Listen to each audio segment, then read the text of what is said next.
Psalm 141 is a prayer of the psalmist asking for God's guidance, protection, and deliverance.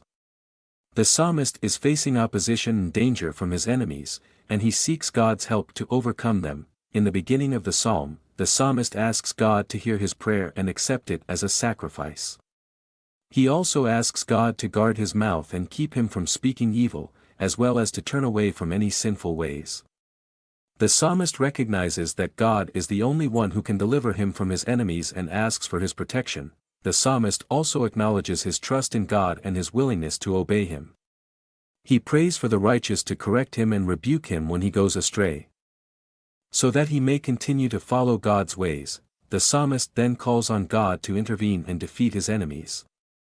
He describes the wickedness and deceitfulness of his enemies and asks God to bring justice and punishment to them. In conclusion, Psalm 141 is a prayer of the psalmist seeking God's help and guidance in the face of opposition and danger.